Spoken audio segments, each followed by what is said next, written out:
Good morning, everybody. Who's with us today, and where are you from? I'm from San Jose. I do a lot of hiking, so I'm very interested in what I can see on my hikes around the San Jose Bay Area. Welcome, welcome. Nice.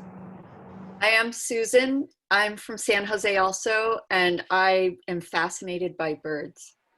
I'm from San Jose and I'm looking forward to the show. Welcome, welcome. Hi, I'm Jeannie from Morgan Hill. I'm very interested in the Roadrunners because last year I saw a Roadrunner, a real Roadrunner for the first time down in Palm Springs and just fell in love with it. And so I'm anxious to hear more about the area and Roadrunners up there. Oh, okay. I'm Hugh. I'm from San Jose. I'm interested to mention something about pronghorn antelope, and I didn't know there were any in this county, so I'm interested in that. Absolutely. Remind me to talk about it because I did have a photo, but wasn't able to get it. I think it's at the Open Space Authority office, and what it is it's like a compilation of creatures that you can find here on one laminated picture with the grasslands in the back. And it doesn't have the antelope on there, but antelope are found here, which is very, very uncommon, rare. Terry, mind introducing yourself before we get started, letting people know that you're the moderator, where you're from and things? Hi, everybody. So my name is Terry, and I'm with the Santa Clara Valley Open Space Authority, and Richard and I have known each other for years and years.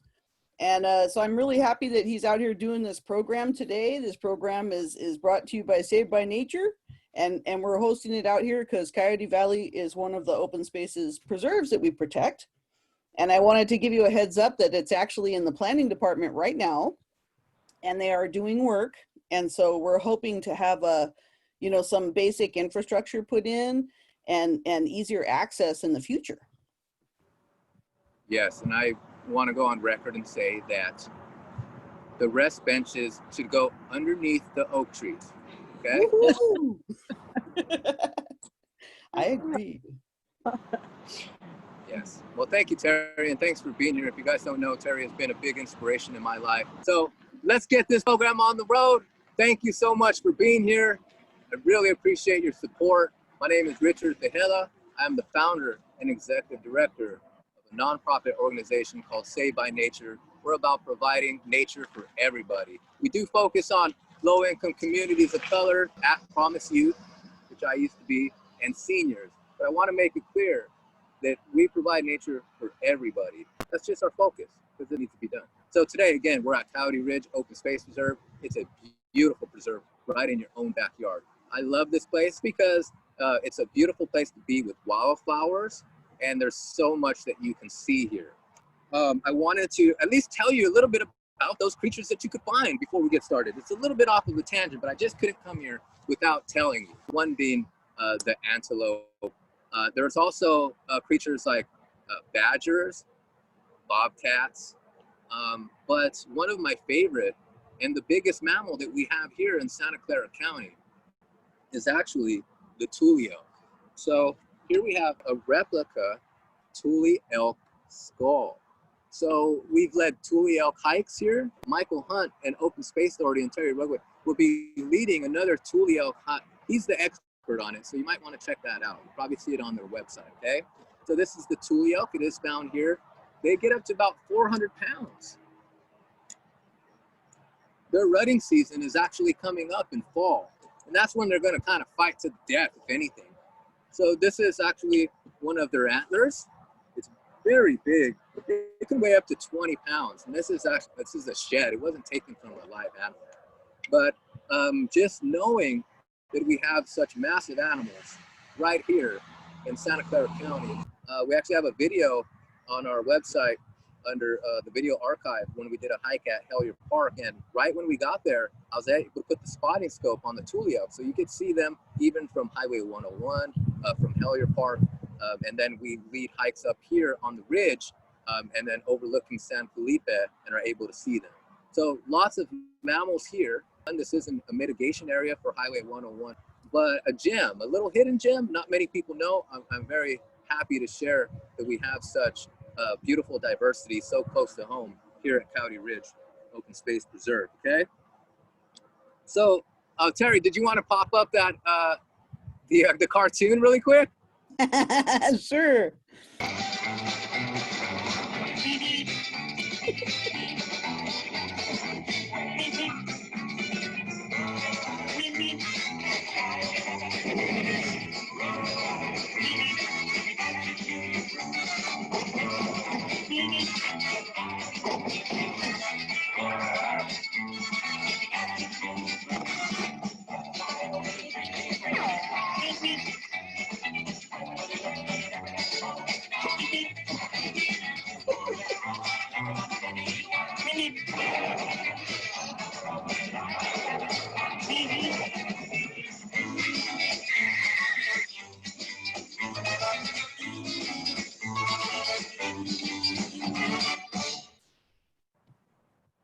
All right.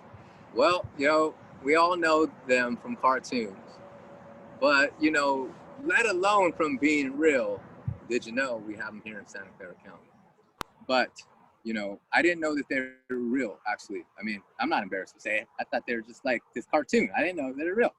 But they're real, and they're here in Santa Clara County. And you might say, well, Ms. Richard, how do you know they're here? Well, it's because over here at the Kirby landfill, they provided some pictures that passed my desk, and I got to see this really cute Roadrunner, which is actually really friendly, and it would bring lizards up to their window at their office and stand there kind of like a pet, you know, and drop and leave gifts and things like that.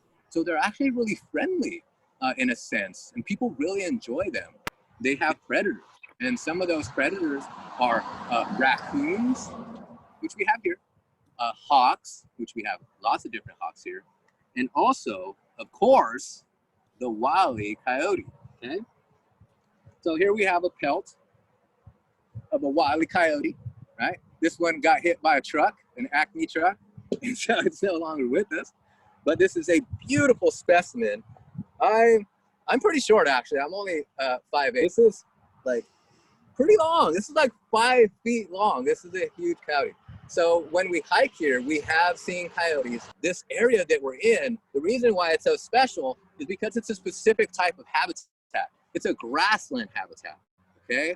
And so roadrunners are only found in like arid areas, desert areas, brushy areas, but also grassland areas. And this is grassland area. A lot of people don't realize that we brought a lot of water here, but Santa Clara County is actually a very arid place. And where we live historically is very arid. And so this is the habitat of the greater roadrunner. Let's go for a walk so we can check out some of this grassland habitat. With me today is Robin Davis, who is our wonderful intern. She is so helpful that I cannot even explain how helpful she is. I could only just say that we can use more help. So if you'd like to be a volunteer or an intern, you know, you get to come hang out in beautiful places like this and just be happy out in nature, right? So thank you so much for being here today, Robin. I know you came from Santa Cruz. As we walk, I'll just point out cool, you know, lichens and stuff, like this beautiful green lichen that's on this serpentinite rock, just because it's cool. The flowers are obviously checked out for the season, but we do have some tarweed and a couple of other little summer late bloomers. We're gonna make our way up this trail. We have a question from Jeannie where she's asking if you have any estimate of how many roadrunners are in the area. No idea. So, but that's what this is about, you guys. This is about bringing the roadrunners' attention to people that may care or may want to know that information. What would be really cool is like hooking up with Audubon, our new partners, and like making a little day and then hooking up with OSA and coming out here and doing like an observation and looking for them with binoculars, going for like a 2-mile, 3-mile hike along the ridge and looking for them. What do you guys think about that? See, that's what it's about right there, right? It's like doing some citizen science and getting out and actually making a difference, right? But it has to start somewhere. And we're gonna start right here with just letting you know, hey, they're here. I don't know how many. What are you looking at, sucker, huh? Oh, it's just a cow. So the cows, the cows are brought in so they can eat down this non-native European grass. With all the fires, OSA has been doing a great job cutting fire lines, bringing in the cattle, keeping the grass low just in case, you know. They do a great service for us, removing these non-native grasses so that the native flowers can come in. She's really staring at you, huh? It's kind of creepy. So what? She's kind of creepy. I know. She's Hey, a pretty girl. She's a cow.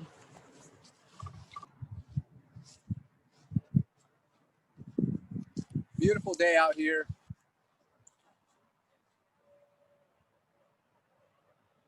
First off, kind of the cool things about the Roadrunner. And let's start with the speed of the Roadrunner. So Terry, can you pull up the picture of Usain Bolt? Just like the cartoons, Roadrunners love to run and can reach top speeds of up to 26 miles per hour, okay? Now Usain Bolt, in the photo you see there, the Olympic gold medalist from Jamaica, was once clocked at 27 miles per hour. But what you have to understand is that although Usain Bolt's reached 27 miles per hour, the Roadrunner is faster from the start line and also could run 200 to 300 yards. So although Usain Bolt can reach a top speed of 27 miles per hour and the Roadrunner could only reach 26, in a race, the Roadrunner would smoke Usain Bolt, right? So can somebody in the audience tell me, we're gonna go a little bit off here, what's an animal in Africa that can run 26 miles per hour, the same speed as the Roadrunner? Go ahead and unmute and give me an answer. Cheetah. A cheetah. Anybody else? A cheetah. Ostrich. An ostrich. That's what I thought. One more guess. Jaguar. Ooh. It is the elephant. What? Yeah, cow. What? But if we think about it and we remember like the National Geographic and stuff like that, remember they run really fast. I guess they're really big, right? So it's just interesting though that an elephant could run so fast and almost the same speed as Usain Bolt and a Roadrunner. So anyways, I thought you would enjoy that. I'm trying to picture that. The only things that are out are tarweed and vinegar weed, which we'll see. And then there's this one yellow one that I don't know what it is, but maybe somebody knows. So we'll find it a little later. But lots of tarweed and then lots of non-native grasses right now. But the place transitions into a wildflower place that you couldn't believe. Big turkey vulture over there. We're seeing some signs of some stuff here, which is going to come into play in a second. We see some soap root that's been dug up. Okay, keep that in mind. We're going to walk a little bit.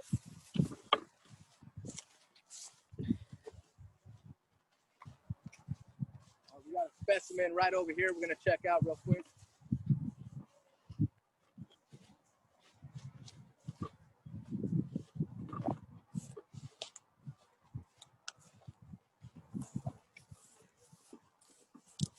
So here we have a nice specimen. Does anybody want to take a guess on what creature they think this is? Go ahead and unmute. I like when you guys talk. I didn't like talking to myself. Anybody? Cow. Deer. Maybe a small elk. You can identify, you think a small elk? That's a good one. I actually thought it was an elk. Terry got it right. But here's the clue that we need. So what is it?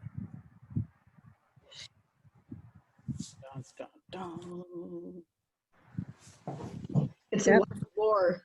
Yes, it's a boar. It's a boar with some Wile E. Coyote scat. So something just came over here and marked its territory right on top. Pretty interesting, huh? A little bit of nature. Looks like he was eating some berries, maybe some manzanita berries or something. Yeah, yeah, looks like manzanita berries. Uh-huh. Yeah, interesting.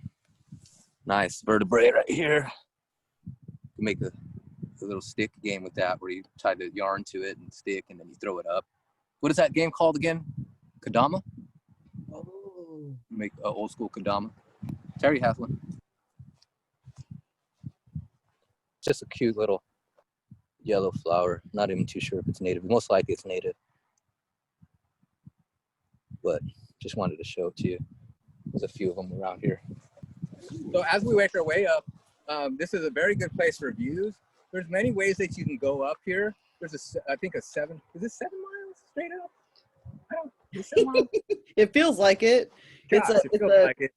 But there's 7, 8 miles. Yeah. But it's like 2 miles of it is like really uphill. Yeah, that one's cool. I like this one because it's like a moderate. Takes us to a spring, which hopefully we're going to make it to this spring I wanted to show you. We get some nice views. So we'll stop first right here to give you just a pan of where we're at. As Robin goes around, we see the Metcalf shooting range. We see the PG&E energy plant with the power plant in the back. We see Tulare Hill behind that power plant. You see North Coyote Conservation Area with the Santa Cruz foothills in the background. And the Santa Cruz Mountains are kind of wide out right now. And then Coyote Valley, Bailey Road. And then in the back over there is Coyote Valley Open Space Preserve. And then if we keep going all the way to the left, those of you that are from Morgan Hill, that is El Toro, which is actually a property of the Open Space Authority. I don't know too much information. Terry probably has more information. We have a couple spots on there, a couple properties on there, but not the whole thing yet, but we are starting to restore the sections that we do have. Let's talk about roadrunners and flying. Like I believe I can fly, right? So Terry, let's pull up that photo of the kill on that bird real quick. Let me know when that photo comes up. There we All go. right. So roadrunners are not just gliders, but they can fly, although poorly for short distances, but prefer to remain on the ground where they hunt for prey. In fact, roadrunners are very fierce, opportunistic predators. So they occasionally will flap their wings for a few seconds and reach an altitude of about 10 feet before gliding to the ground, okay? The picture that you see, that blue spot, is actually the keel. The keel grows from the breastplate of the bird. And the keel is important, and without a keel, a bird cannot fly. Roadrunners do not have keels. So Terry, let's go to that next photo. There you So go. here you see the keel, which is protruding from the breastplate. And attached to that keel are the pectoral muscles. Now, the pectoral muscles are actually in a bird would make up about 1/3 of the bird's mass in a bird that can fly. So they're a big feature of the bird. And that is what, powers and makes the bird able to fly, is those pectoral muscles that are attached to that keel. So without the keel, without those muscles, without the big muscles, they're not going to be able to fly for long distances. So roadrunners don't have that keel. They have puny muscles, and so they're not able to fly for long distances. And let's walk.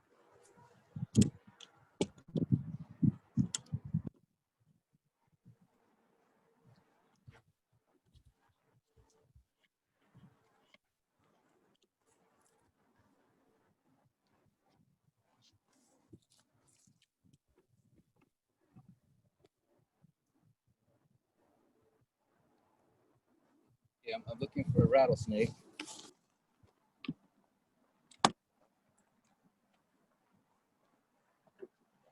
So Santa Clara County is a very interesting area. We have lots of creatures that you don't really know about.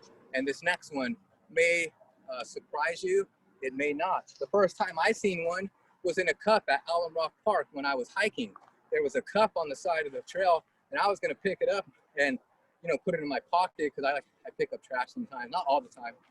And when I looked in the cup, I was surprised. So let's go ahead and pull up photo number 4, Terry. There you go. All right. So Ooh. the cool thing about the Roadrunner is it walks around rapidly looking for prey. It makes rapid dashes and catches prey with its bill. It also can like jump up in the air, kind of like a velociraptor. And it jumps up in the air and it catches insects, but it also has been seen jumping up in the air and catching hummingbirds. So that's pretty cool. So they eat like carrion, which is like dead animals and things, but they also eat mice, lizards, and scorpions. So if you didn't know, we do have scorpions throughout Santa Clara County. And sometimes OSA leads a night hike with a UV light, and then thank you, Robin, and then you can see them because they glow. So that's pretty cool. And so one of the cool things about the Roadrunner that like a normal person would be like, oh, who cares about the Roadrunner? Well, the Roadrunner is pretty crazy, you know, like it eats scorpions. So, but what it also eats is, well, we can take that photo down. Let me take my sweater off. All right. So, stinking Roadrunner, right? This guy is, or girl, they're crazy. They're crazy. Like, think about it. They're eating scorpions. You see that scorpion? You see that tail? You see those claws, right? So it's gonna eat the scorpion. But then it's like, oh man, I'm a badass. I'm not just want scorpions. I want to mess with snakes, and not just snakes. I want to mess with rattlesnakes, right? And the funny thing is that it's not like they're immune to the rattlesnake venom. It's like if the Roadrunner gets bitten by a rattlesnake, it's dead. It's gonna run through its course, it's gonna die slowly, right? It's dead. So what the Roadrunner does is it's really fast and agile. We'll learn about that when we learn about the adaptations. And so what it'll do is it'll come up to a rattlesnake and it'll like raise up its wings and it'll like jump at the rattlesnake and then jump back. And then it'll come around and it'll just like come around the rattlesnake like this, like, what's up, rattlesnake?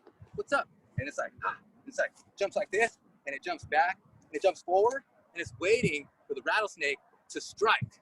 So once the rattlesnake like strikes and it's extended and the Roadrunner knows it can't like strike again, it's gonna come and it's gonna use its beak because it doesn't have like these really sharp talons or this really sharp beak that's gonna tear the rattlesnake, but it's strong and it can hold on to things. So it's gonna grab that rattlesnake by the head, right? Or even by the mouth. It's really, I mean, it's almost amazing. It's just hard to believe. And so what it's gonna do is it's gonna grab that rattlesnake and then it's gonna beat its head on a rock and break the rattlesnake's vertebrae so that it's paralyzed. And then what it's gonna do, it's gonna like rip it apart with its talons and its beak, right? And eat it slowly. No, it's gonna take that lizard or that rattlesnake and it's gonna put it in its mouth and it's gonna start to gulp it down slowly, kind of like a snake would a mouse. And it takes it in. It might take hours for this to happen. It depends on how big the snake is. And so that's what it does. So let's pull up photo number 5, which is just a Roadrunner. Let me know when that comes up. There you go. So a common thing to see is a Roadrunner running around with its food in its mouth. And that because it takes so long for it to digest and can't really break it up. So I don't know, it kind of just runs around with it, eats it little by little. Who knows? I really don't know too much about exactly how it happens. I just know that they take the food down whole. And hopefully this inspires you to look into and find out a little bit more, or even think of an idea of how we can help the Roadrunner and contact us and, you know, do something. Okay. All right. So now let's pull up photo number 6 because the Roadrunner hasn't had enough. Yep. Photo number 6, the tarantula hawk moth, which is this month's animal of the month, Saved by Nature, I believe. Well, actually, that was last month. It's the first or second. And so the tarantula hawk moth has the most painfulest sting in the world. But do you think that stops the Roadrunner? Hell no. The Roadrunner still is the only predator to the tarantula hawk moth.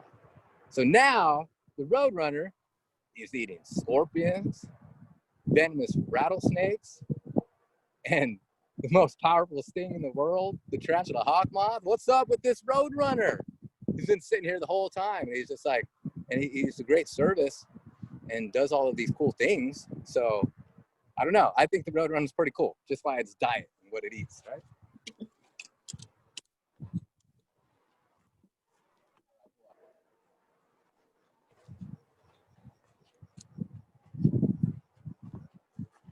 I wonder if this was most beautiful jewel flower. I'm not too sure. Just found it on the ground. Could be. It reminds me of it, but I'm not too sure.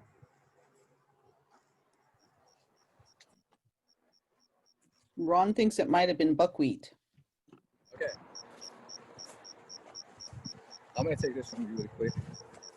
And I want you to put that up there at that thing. I'm gonna give you guys this 360 really quick.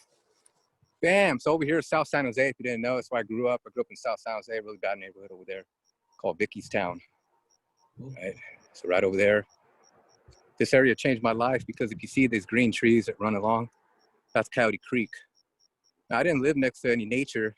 Hellier Park was a hill away, just a couple hills away. But I would get in my car and have to drive to the trail, Coyote Creek Trail, and I'd walk this trail into Coyote Creek every day from sun up to sundown to escape my neighborhood and the negativity. And so this is Coyote Valley. Changed my life, it can change other people's life. It'll continue to change people's life into the future as we bring people from inner city communities into Coyote Valley, teach them about how they can escape, you know? Mount Umbunum's over here, but it's in the clouds right now. It's a beautiful day out here. I recommend getting out. As you can see, it's clearing up, guys. It's like the first day. So happy. Was that crickets? Thought I heard crickets. Yeah, Pretty yeah, cool. yeah. You see some more. You see some more soaproot. And that's the bulb. This is going to be the. These are the fibers that you use.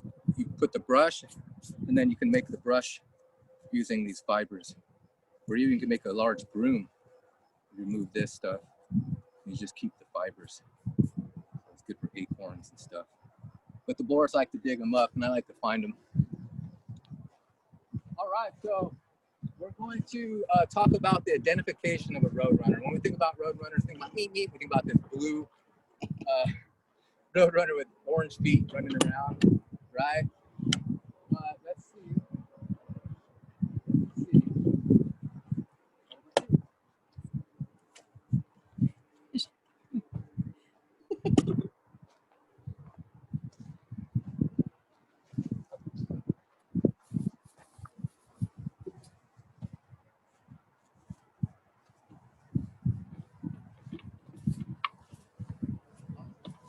Beautiful serpentine. Then, oh my goodness. Oh my goodness. What do we have here? It's the identification of a roadrunner.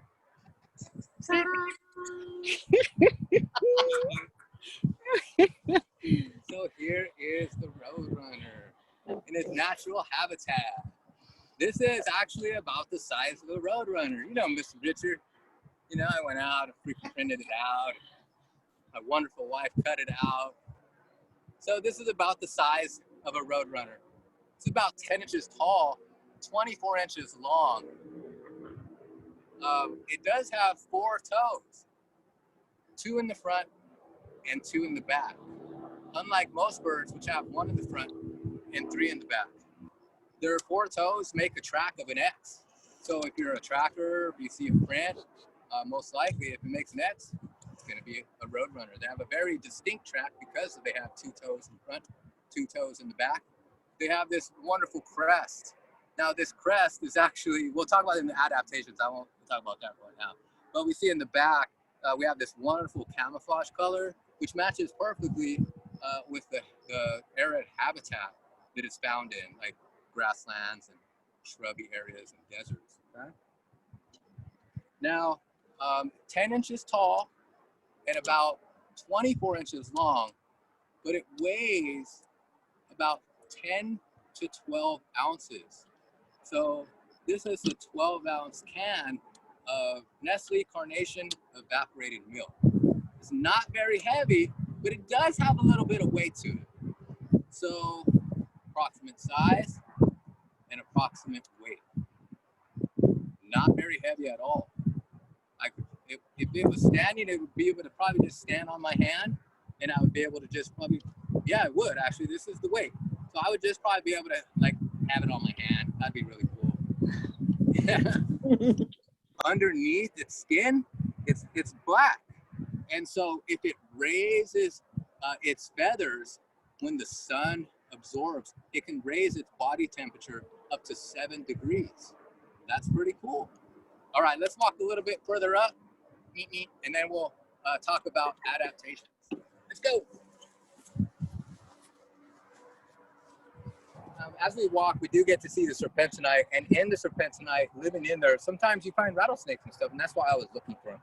So whenever you're on Coyote Ridge, make sure before you sit down, you always check the cracks in the rocks of the serpentinite for rattlesnake. That's right in that black hole.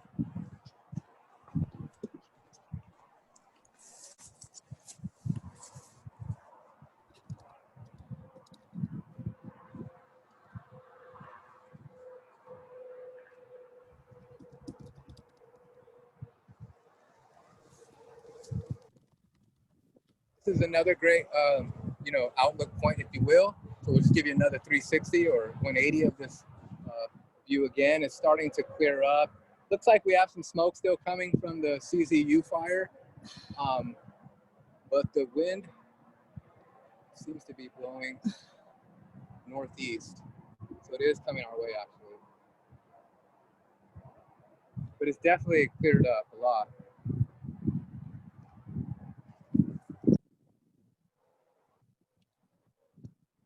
Imagine that covered in wildflowers. Well, this is a great place to talk about adaptations. So Terry, let's go ahead and pull up the adaptations, which is diagram number 7 or photo number 7. Now, if we look at this one here, this is pretty cool if you like adaptations and like understanding that the Roadrunner is built for speed. That's it, adaptation, right? That's how it gets long. So the crest, the cool thing about the crest, that's like the plumage that's on top of its head, is that it's based off of its mood. So it'll rise and then go down. So like if it was you woke up in the morning, maybe it'd be down. Maybe if you like bought a lottery ticket and won 20 bucks, maybe your crest would go up. I don't know, okay? So the tail is more used as counterbalance and as a rudder for maneuvering when chasing prey and when running from predators. And its wings are used for the same thing. So they're used as for balance and used as a brake. So instead of like being this adaptation to fly, they're more adapted to run and be able to quickly maneuver, kind of like a running back, football running back, if you will, right? Able to make fast cuts and stuff and like juke people.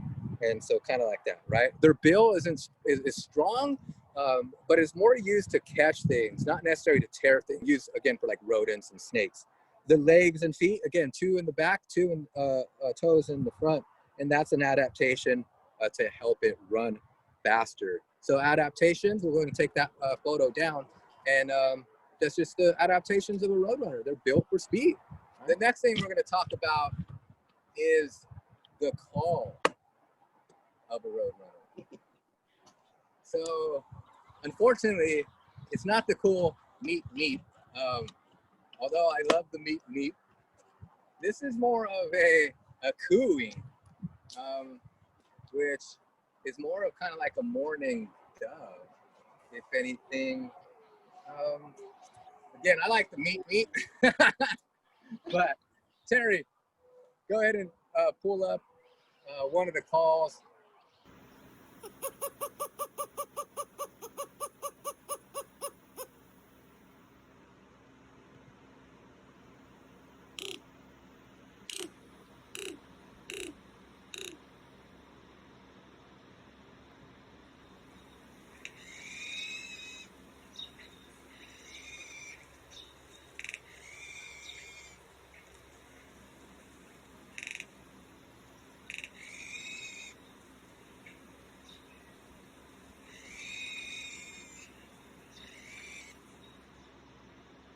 The velociraptor. I know.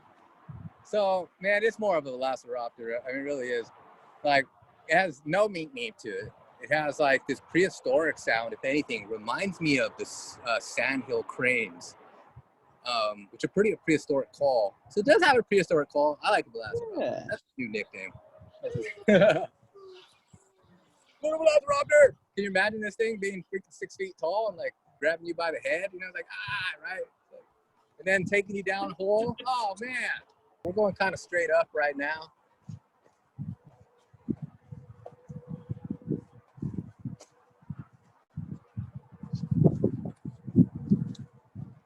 Lots of different types of birds here, kestrels, hawks, sparrow larks, meadow larks, horn larks.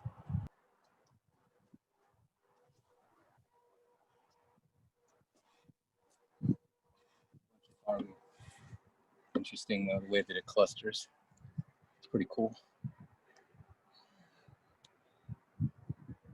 Interesting. They're all going to flower. Oh,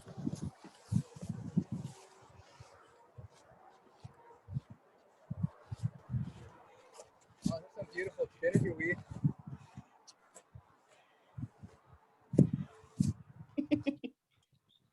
What's up? Vinegar weed stuff stinks, but it's really pretty.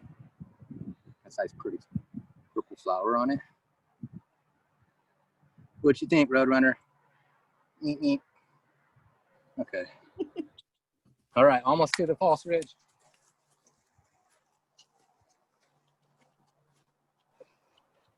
Got some larks. 3 larks just flew out of the grass. So we've just walked up a little further. We're just a little higher, if anything, in elevation on the same trail. Here I wanted to talk to you about the life cycle of a Roadrunner because we don't know much. Whew, not breath. Stinking COVID, man. Got me indoors all the time. Okay. So, like, we don't know a lot about Roadrunner. So it's cool to learn about their life cycle. Terry, let's go ahead and pull up photo number 8. There you go. All right, so throughout most of the year, Roadrunners are solitary birds, only seeking out others during mating season. It's thought that Roadrunners mate for life and that they defend their territory all year round with their mate.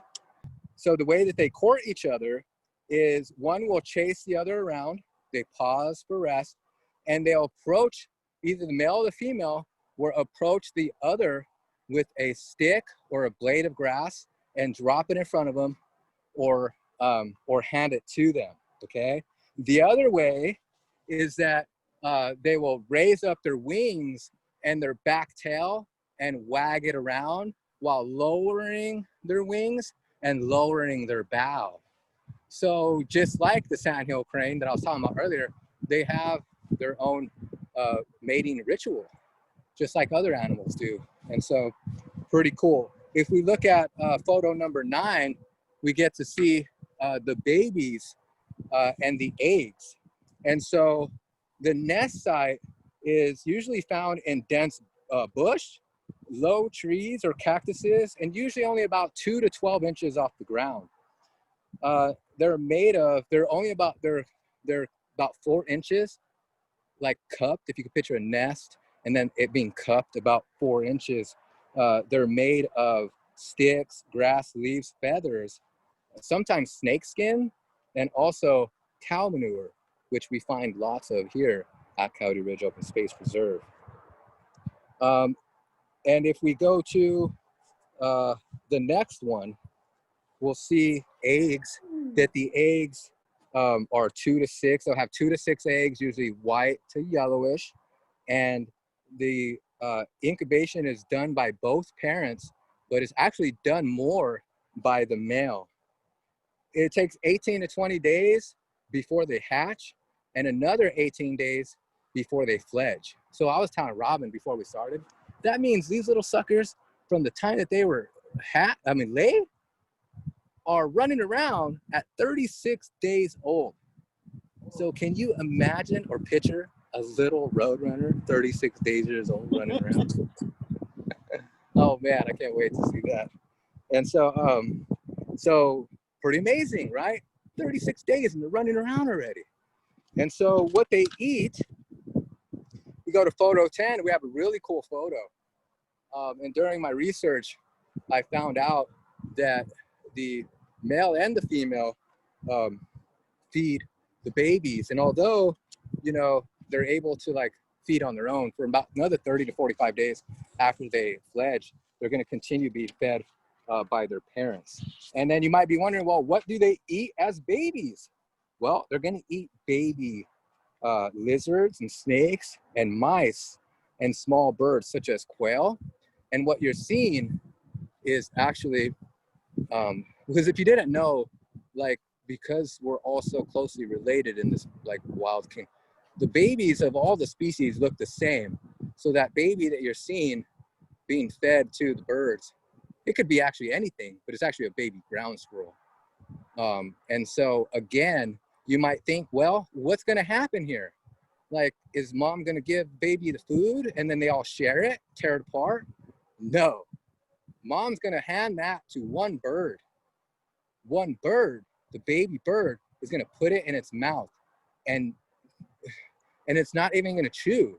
It like takes it down and it gulps. Like, it has it in, and then it like opens its mouth and gulps and gulps, and it just starts to disappear until it's fully gone.